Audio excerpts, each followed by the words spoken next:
Well, if you have ever wanted to learn to fly radio-controlled craft, there are some events coming up later this summer that you'll want to check out. The Johnson City Radio Controllers is hosting 2 events coming up next month.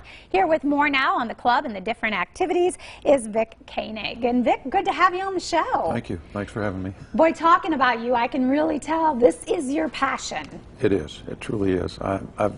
Ever since I was a little boy, I would look at the airplanes flying over our farm. It's just, I've always watched the birds, and flight just intrigues me, so it's natural, I think, for me to get into model airplanes.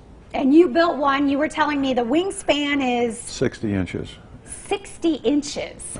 Wow, that is amazing. And you have this organization, this membership, so people like you kind of coming together. Correct. We have actually 2 organizations, the American Modelers Association, which is the national organization which sanctions my competition event, which is, we're going to talk about 2, one to learn to fly and then the senior pattern event, and the AMA sanctions my senior pattern event. So it's gives us extra insurance, and it's spread around the community so that people know that we're going to have a contest.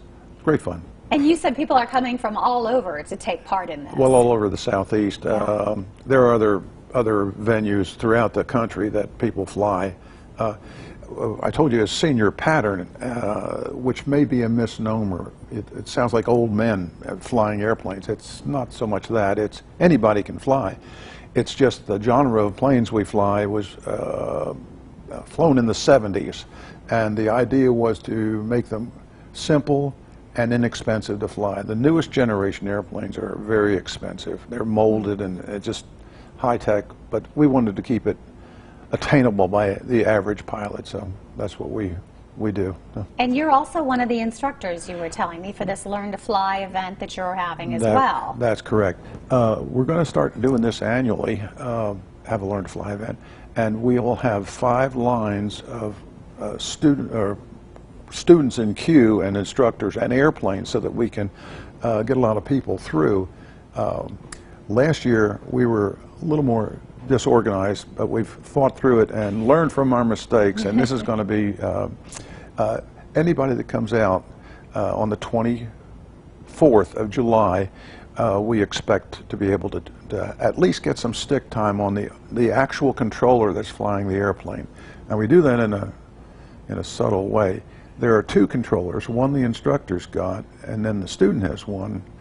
The instructor can press a switch, and through a cable, the student has complete control over the plane. So he can do something radical or even something he shouldn't do, and if the instructor is a little concerned, he releases the switch and he's back in control. And so we save a lot of airplanes that way. Yeah, I bet. Kind of like a student driver when they're out driving. Exactly. You've got that ultimate control. And you're inviting anybody who wants more information or just wants to even be a spectator. Yes. What a show. Well, one of our sponsors, Hobbytown up here off of 11, who has donated a radio to us to use, and is going to donate an airplane as a prize for the people that come to fly, has really helped us, and that's a place to sign up and get ticketed to get in line. So what it comes down to. All right, and get more information. We'll give everybody the information. As I said, there's 2 different events coming up. The first one happening the 10th and 11th, and that one's happening in Kingsport. You can find more information at their website for the organization right there on your screen. And then don't forget that Learn to Fly event also coming up. That's Saturday, July 24th, beginning at 10 a.m. And for more information, again, you can check out the website for more.